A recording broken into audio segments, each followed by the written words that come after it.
The colossal dragon lay in the depths of the mountain cave, its labored breathing echoing against the ancient stone walls.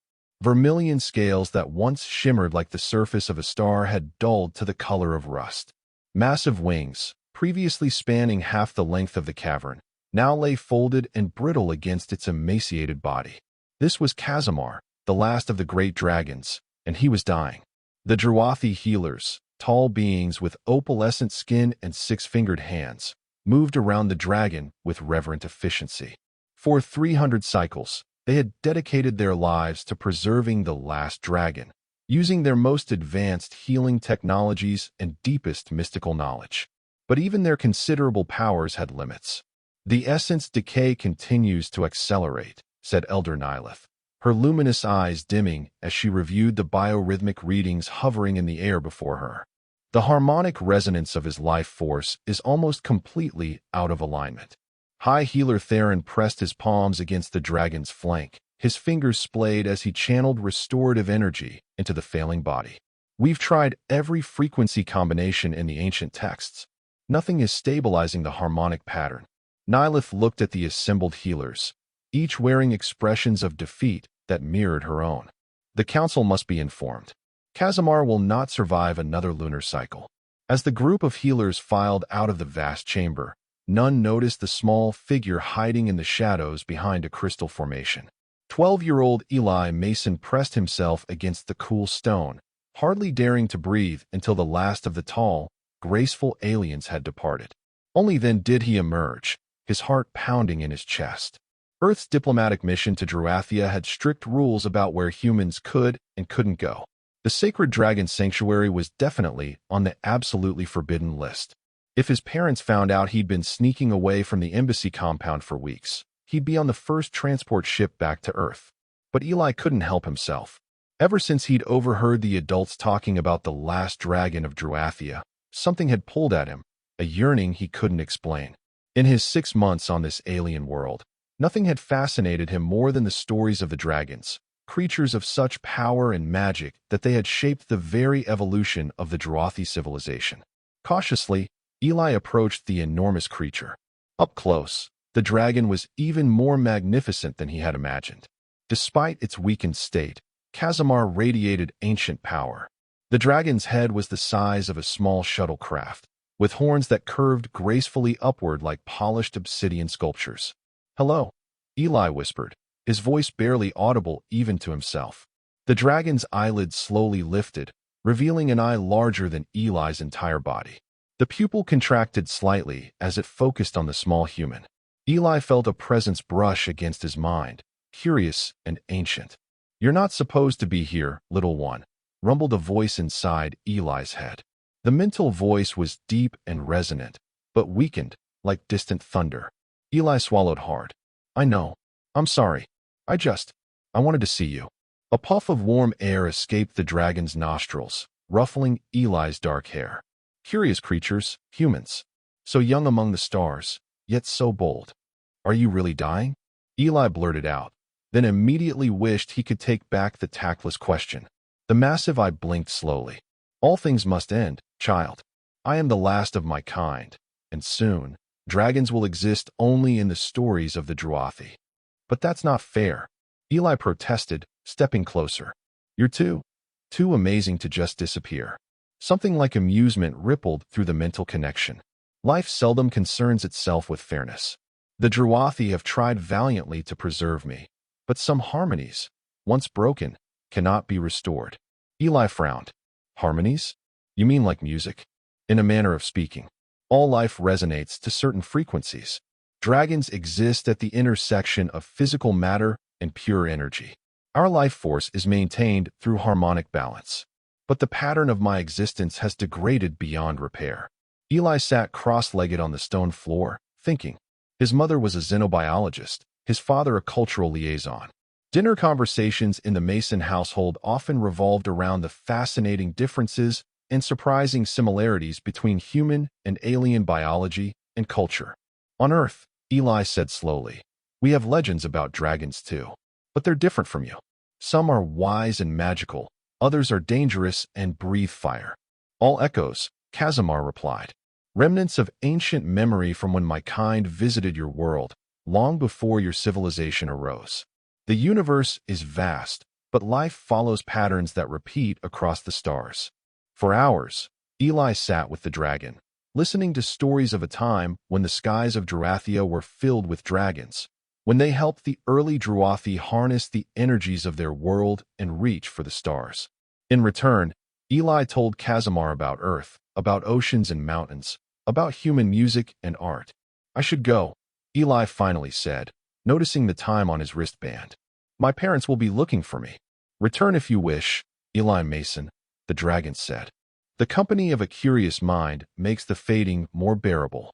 Over the next 2 weeks, Eli returned to the sanctuary whenever he could slip away unnoticed. Sometimes he would just sit quietly with Casimir, other times they would exchange stories. The dragon was noticeably weaker with each visit, his scales losing more of their luster, his breathing becoming more labored. During one visit, Eli found the dragon in obvious distress, his massive body trembling with pain. Casimir. Eli rushed forward, placing his small hand against the dragon's scales. What's happening? Should I get the healers? No. The dragon's mental voice was faint. It is simply the disharmony growing. The healers can do nothing more. Eli felt tears welling in his eyes. There has to be something. Some way to fix the harmony. The dragon's eye fixed on him. The Druathi have tried every frequency combination known to their science and lore. My kind resonates to patterns too complex for their understanding. Eli paced back and forth. But what about humans? We're different. Maybe we know something they don't. Your species is young, child. The Druathi have studied harmonics for millennia. Yeah, but... Eli trailed off, a memory surfacing. Wait. My grandmother used to sing me this lullaby. She said it was ancient, passed down through our family for generations. She called it the Dragon's Cradle Song. Casimir's interest flickered through their connection. A coincidence of naming, perhaps. Maybe. But she told me that our ancestors believed it had special powers, that it could heal broken things. Eli looked up at the massive creature. Would it hurt to try? The dragon made a sound that might have been a chuckle. At this point, little human, I have nothing to lose. Eli took a deep breath. He wasn't a particularly good singer, and his voice had started to crack unpredictably as he approached his teens. But he closed his eyes and began to sing the lullaby his grandmother had taught him. A melody that seemed to weave and dance in unusual patterns, with words in a language so old that even his grandmother hadn't known their meaning. As the strange, haunting melody echoed through the cavern, something extraordinary happened. The air around them began to shimmer with faint luminescence. Eli, eyes still closed in concentration, didn't notice, but Casimir did. The dragon felt a ripple pass through his failing body, like the first hint of rain after a long drought. The disharmony that had been tearing him apart for decades began to shift. Not healing, not yet, but changing in a way the Druathi healers had never achieved. Eli's voice cracked on a high note, and he stopped, opening his eyes. Sorry, I'm not very good. Continue, Casimir urged, his mental voice stronger than it had been in days. Please. Confused but determined, Eli started again from the beginning. This time, he noticed the strange light dancing in the air, pulsing in rhythm with the ancient melody. The more he sang, the brighter the lights became, swirling around the dragon's massive form. When he reached the end of the lullaby, Eli paused, breathless. What's happening? Something impossible, Casimir replied, genuine wonder in his mental voice. The song. It contains harmonic patterns I haven't felt since the height of dragon civilization. How could humans possess such knowledge? Before Eli could respond, the chamber's entrance illuminated as several Druathi healers rushed in, their instruments detecting the sudden energy fluctuations. What is happening here? Demanded Elder Nilith, her gaze falling on Eli with shock. Human child, you are trespassing in a sacred space. 2 guards moved to seize Eli, but Casimir's voice boomed both mentally and physically throughout the chamber. The boy stays. The Druathi froze, and used to hearing the dragon speak with such strength. Nilith approached cautiously, her instruments scanning Casimir. Impossible, she whispered, looking at the readings. The harmonic degradation has slowed by 17%. How? The human child, Casimir explained, has knowledge your people have lost. a song that resonates with dragon harmonics. All eyes turned to Eli, who shifted uncomfortably under their alien gazes. It's just a lullaby my grandmother taught me. She called it the Dragon's Cradle Song. High Healer Theron stepped forward, his expression intense. Sing it again. We must record and analyze the patterns. For the next several hours, Eli repeated the song while Druathi scientists recorded every nuance, mapping the sound frequencies against Casimar's bioenergetic readings. The results left them astonished.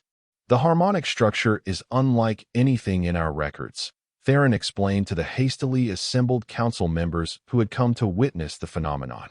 It creates resonance patterns that directly complement the degrading frequencies in Casimar's essence.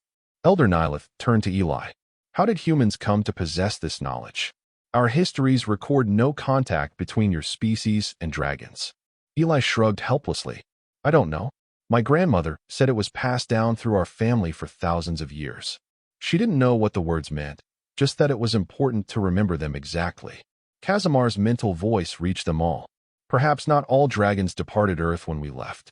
Perhaps some stayed, interacting with early humans, teaching them ways to preserve our knowledge. A murmur went through the Druathi delegation. The implications were staggering. Can the song heal you completely? Eli asked hopefully. The dragon's response was tempered, not in its current form. The pattern is incomplete, like a fragment of a greater whole. But it has bought me time, perhaps enough to discover the complete harmonic sequence. Council Leader Vexel, the highest authority of the Druathi government, stepped forward. This changes everything. If dragons and humans shared some ancient connection, it could explain many mysteries in our historical records. He turned to Eli. Young human, your discovery may have saved the last dragon. Your people must be informed immediately. Within hours, Eli found himself in the central chamber of the Druathi High Council, facing not only the alien leaders, but also his own parents and the human diplomatic corps. His mother's face was a mixture of pride and exasperation. Eli Mason, she said, arms crossed. I don't know whether to ground you for life or nominate you for a commendation. His father, standing beside her, looked equally conflicted. Breaking into a sacred sanctuary? What were you thinking?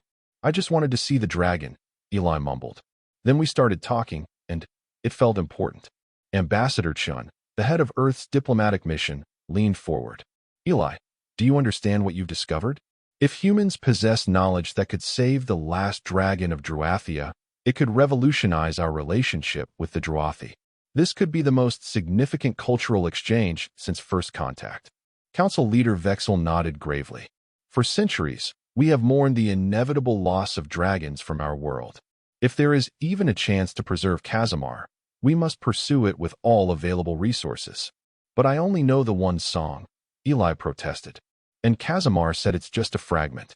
Then we must find the rest, declared Elder Nilith. If one human family preserved this knowledge, perhaps others did as well. Different fragments might exist in different human lineages. Ambassador Chin's eyes widened at the implications. A global search for ancient dragon lore on Earth. That's an enormous undertaking. One worth pursuing, said Vexel firmly. We propose a joint research initiative. Druathi harmonics experts will work with human historians, linguists, and musicologists to search for more fragments of the dragon songs. As the adults began discussing logistics and diplomatic protocols, Eli slipped away from the table. He moved to the large viewing window that overlooked the vast Druathi capital city. In the distance, he could see the mountain that housed Casimar's sanctuary, its peak glowing in the light of the setting sun. You've started something remarkable, said a voice behind him. Eli turned to find Dr. Mira Santos, Earth's leading xenoarchaeologist, studying him with curious eyes. I didn't mean to, Eli replied honestly. I just wanted to help Casimar. Dr. Santos smiled. Often the greatest discoveries come from the simplest intentions. She joined him at the window. Your grandmother's lullaby. Do you think there are others like it? Eli thought about the strange melody, how it had always felt different from other songs, how it had seemed to resonate in his bones rather than just his ears. I think so, he said slowly. My grandmother once told me that every old family has its secrets, passed down through generations. What if some of those secrets were about dragons? Then we need to find them, Dr. Santos said, her eyes gleaming with excitement. And quickly. According to the Druathi healers, your song has slowed Kazamar's deterioration, but not stopped it completely. We have perhaps 6 months before we're back where we started. 6 months to search the entire Earth for fragments of ancient dragon songs. The task seemed impossible. But as Eli looked back at the mountain sanctuary, he felt a strange certainty. The connection between humans and dragons wasn't just coincidence. There was something deeper at work, something that had bridged time and space to bring him to this moment. "We'll find them," he said with unexpected conviction. "We have to." The following days were a whirlwind of activity. A joint Earth-Druathi task force was established, with scientists from both worlds working around the clock to analyze the harmonic structure of Eli's lullaby. Eli found himself at the center of attention, repeating the song countless times for different specialists, answering endless questions about his family history. "We've identified 7 distinct harmonic patterns in the song," explained Dr. Ko, a human musicologist, during one briefing. "Each creates a specific resonance effect on dragon biology.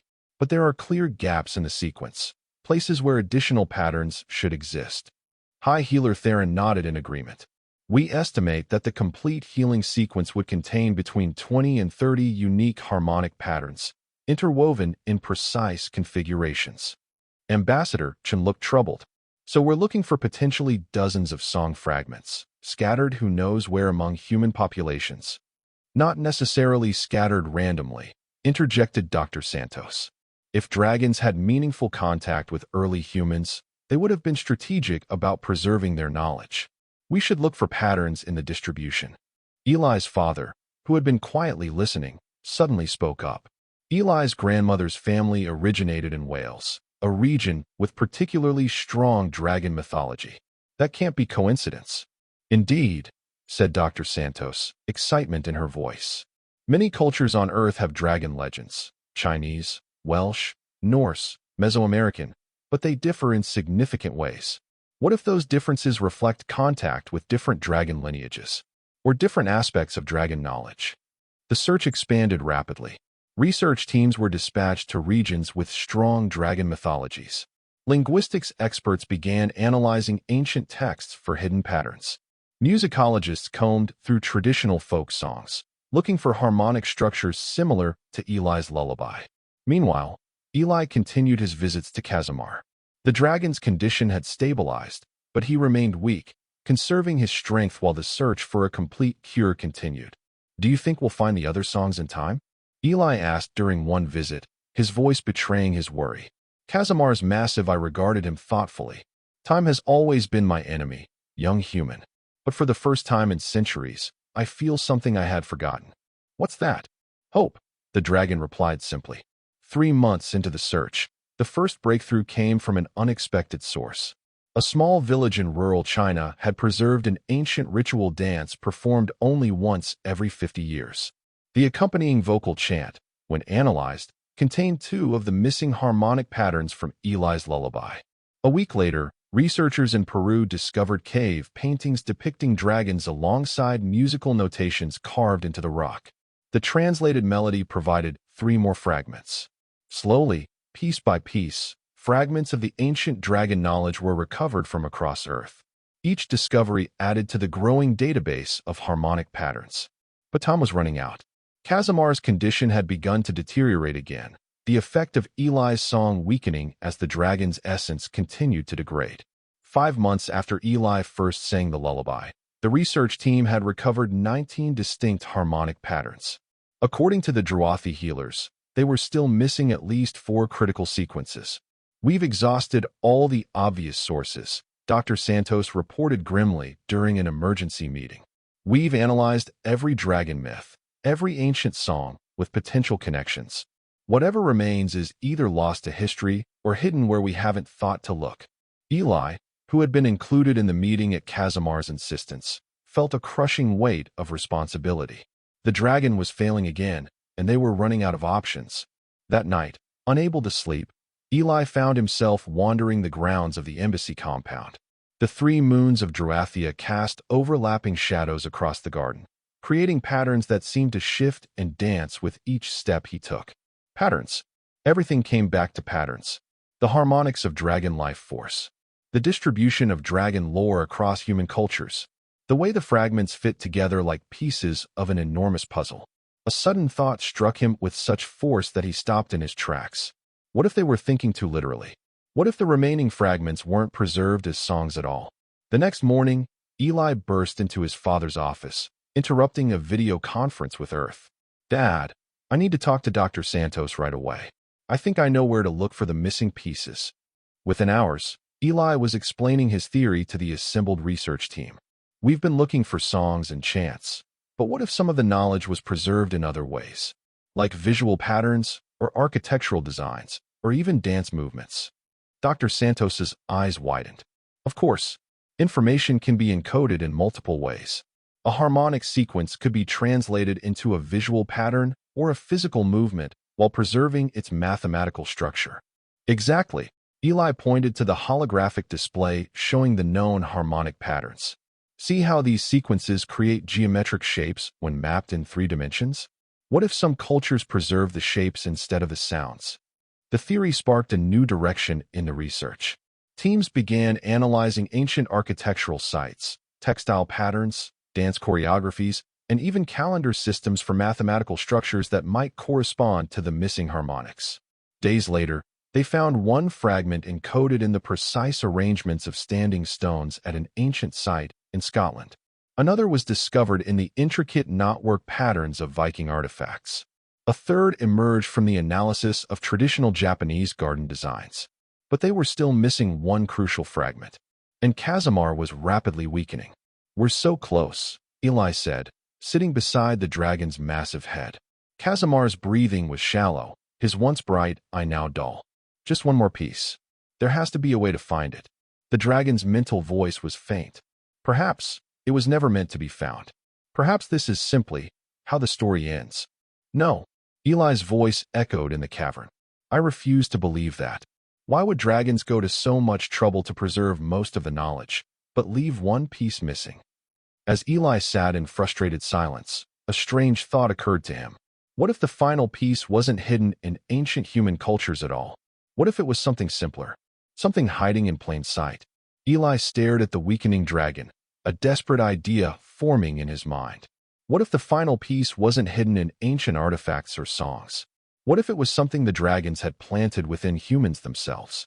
"Casimir," he whispered, "what if the last piece isn't something we find, but something we create?" The dragon's eye fixed on him, a flicker of interest in its fading depths. "The patterns we've gathered, they all fit together in a specific way, right? What if the final pattern is the bridge, the one that connects all the others?" "An interesting theory," Casimir's mental voice rasped. "But creating new harmonic patterns requires deep understanding of dragon essence. Or maybe it requires human intuition," Eli countered. "Dragons gave us these fragments for a reason. Maybe they knew someday we'd need to complete the pattern ourselves." Eli raced from the chamber, nearly colliding with Dr. Santos in the corridor. "We need to stop looking for the last piece," he said breathlessly. "We need to create it." Dr. Santos stared at him. "Create it? Eli, we're talking about complex harmonic patterns that took dragons millennia to develop. But look at what we have."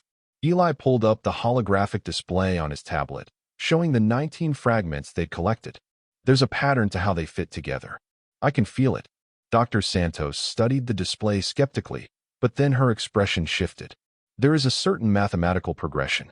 If we extrapolate based on the existing patterns."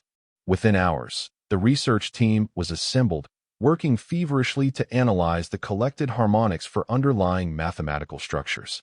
The Druathi harmonics experts worked alongside human mathematicians and musicians, searching for the elusive pattern that would connect all the fragments.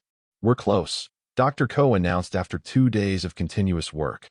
"The patterns suggest a self-replicating fractal structure with 19 nodes. If our theory is correct, the 20th node should have these properties." He displayed a complex waveform on the main screen. "But translating this mathematical concept into an actual sound or song that human vocal cords could produce." High Healer Theron shook his head. "The complexity may be beyond human physiological capabilities." Eli, who had been quietly watching from the corner, stepped forward. "Let me try." The adults exchanged doubtful glances. Dr. Santos sighed. Eli, this isn't like singing a lullaby. The mathematical precision required is exactly what dragons saw in humans, Eli interrupted. Why else would they trust us with their knowledge? They must have believed we could do this. After much debate, they agreed to let Eli attempt it. For hours, he worked with Dr. Ko and a Druathi sound engineer, trying to reproduce the theoretical pattern with his voice. Each attempt was analyzed, adjusted, and tried again. It's impossible, the sound engineer finally declared. The human vocal apparatus simply cannot produce this combination of frequencies simultaneously. Eli sat back, exhausted and discouraged. They were so close, yet the solution remained just out of reach. As the team dispersed to rest and reconsider their approach, Eli remained in the lab, staring at the visualizations of the harmonic patterns. 19 fragments, each beautiful and complex in its own right. Together, they formed something greater, a glimpse of the magnificent whole they were trying to reconstruct. But that critical 20th piece. Eli closed his eyes, letting the patterns he'd studied for months fill his mind. In his imagination, they began to move, to dance together like the overlapping shadows of Druathia's moons in the embassy garden. And then, like a key turning in a lock, something clicked. His eyes snapped open. It's not one voice, he whispered to the empty room. It's many. When the team reassembled the next morning, Eli was waiting with a new proposal. We've been trying to create the 20th fragment as a single vocal pattern, but what if it's meant to be a harmony? What if it's the relationship between multiple voices? Dr. Ko frowned. Meaning what exactly?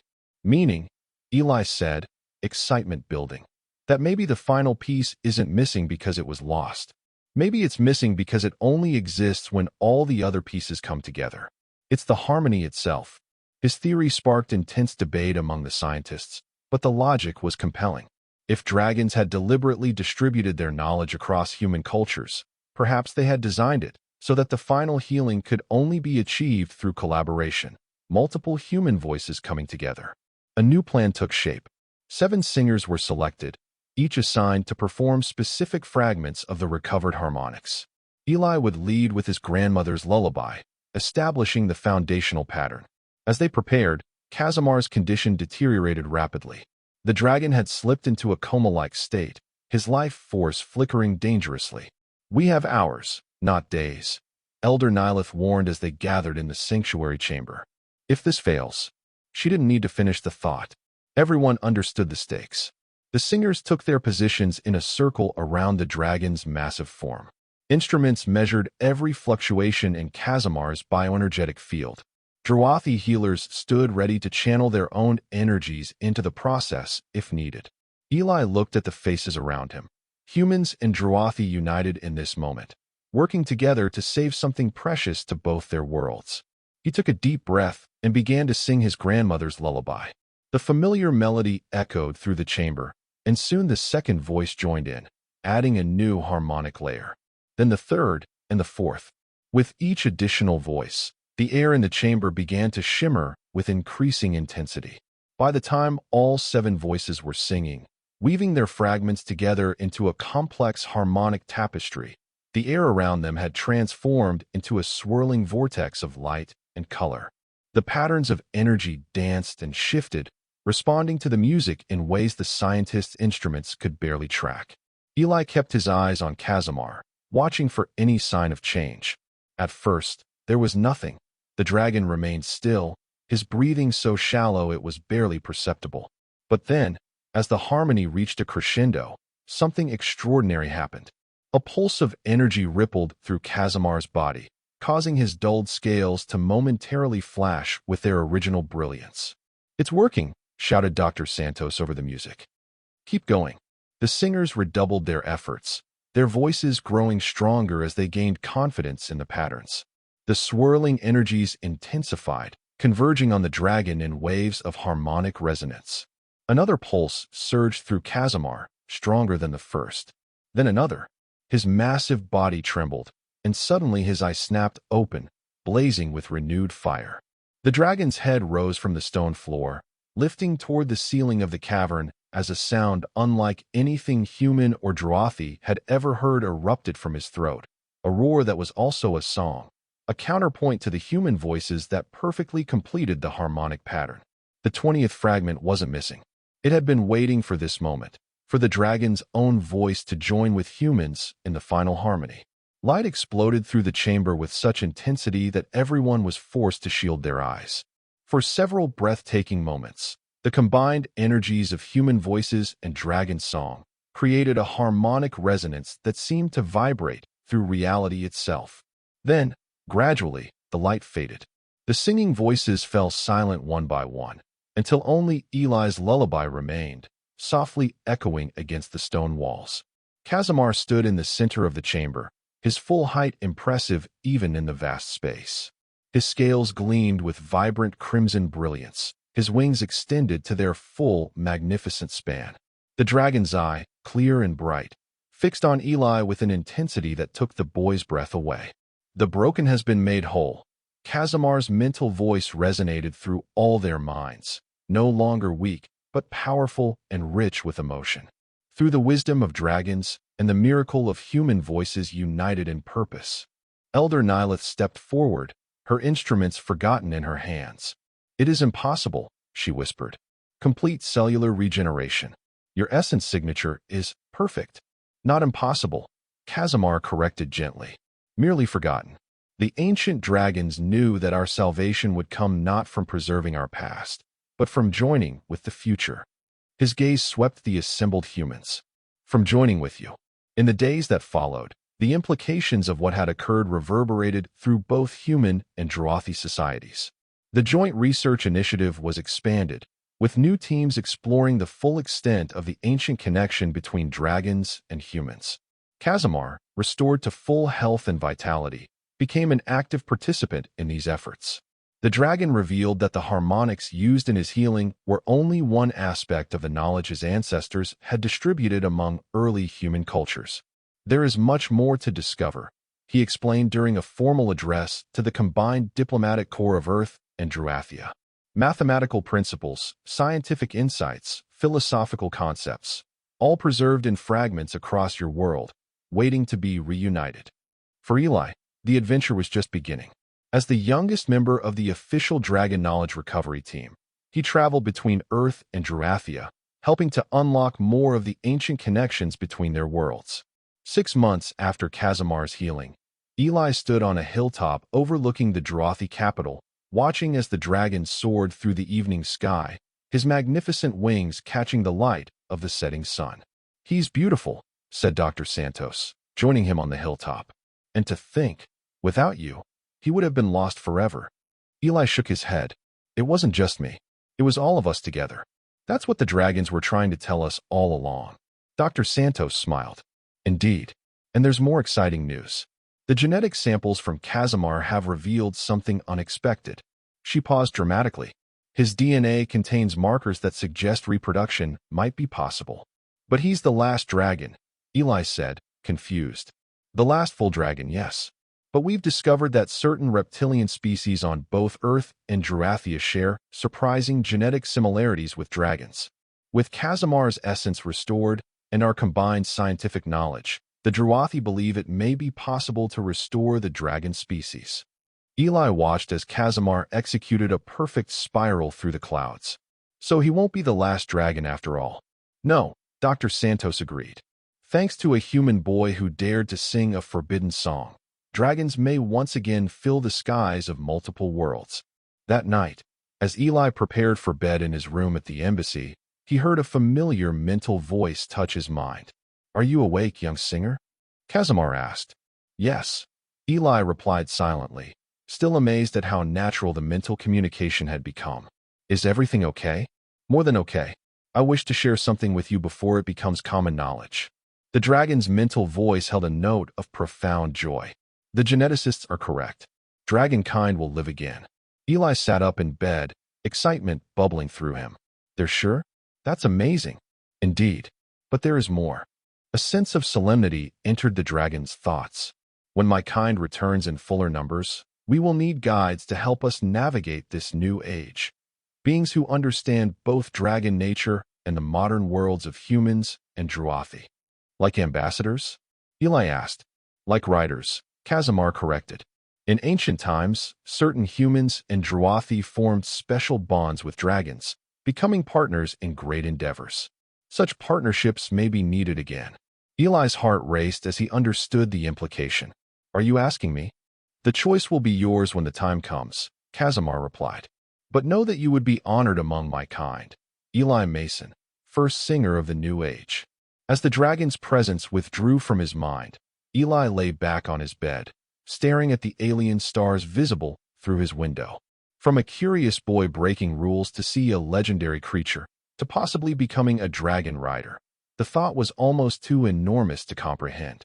Yet somehow it felt right, as if the ancient lullaby his grandmother had taught him had been leading to this moment all along, not just saving the last dragon, but helping to forge a new beginning for three species united by harmonies that transcended the stars themselves.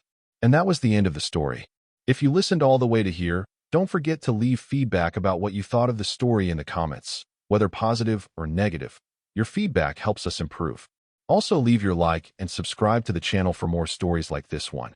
And I'll leave here on the screen another video that I'm sure you'll like. Big hug, and see you in the next story.